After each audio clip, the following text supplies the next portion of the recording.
পর্যন্ত শেখ হাসিনা বাংলাদেশকে নিয়ে রাজনীতি করেছে। শেখ হাসিনার রাজনীতি ছিল দুটি মূলনীতির উপর ভিত্তি করে।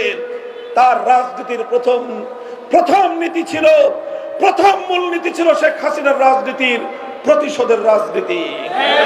তার রাজনীতির দ্বিতীয় বৈশিষ্ট্য ছিল বিভাজনের রাজনীতি।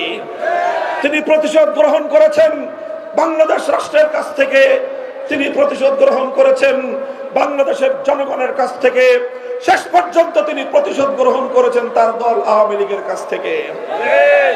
আপনারা অনেকেই আশ্চর্য হবেন, কিন্তু বিবেকবান মানুষ গভীরভাবে চিন্তা করলেই দিবালোকের ন্যায় পরিষ্কার হয়ে যায়।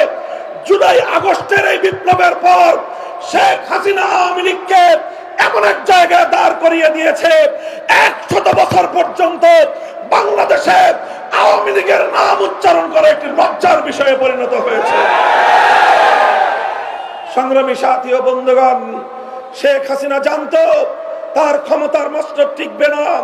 বিভিন্ন গোয়েন্দা সংস্থা, এমনকি পার্শ্ববর্তী সেই রাষ্ট্র যাদের সেবাদাসী হিসেবে শেখ হাসিনা বাংলাদেশকে তাদের করদ রাজ্যে পরিণত করবার পায়তারা চালিয়েছিল, তাদের পক্ষ থেকে শেখ হাসিনাকে আভাস দেওয়া হয়েছিল তোমার ক্ষমতা টিকবে না।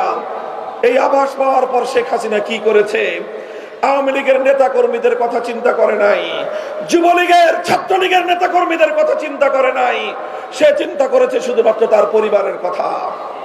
নিজের ছেলে মেয়েকে আগেই দেশের বাইরে সেটেল করেছে, নিজের পরিবারের প্রতিটি সদস্যকে দেশের বাইরে নিরাপদে পাঠিয়ে দিয়েছে। আর অবশিষ্ট যেই সময়টুকু সে পেয়েছে, লক্ষ লক্ষ কোটি টাকা আগেই পাচার করবার পর অবশিষ্ট সময়টুকু দিয়ে 14টি লাগেজ তিনি গুছিয়েছেন। আর তার একটি বোন ছিল, সেই বোনকে বগল দাবা করে 14টি লাগেজ দিয়ে 5ই আগস্ট দুপুর বেলায় তিনি হেলিকপ্টার যোগে তার সেই পরম আপনজনদের কোলে গিয়ে আশ্রয় নিয়েছেন।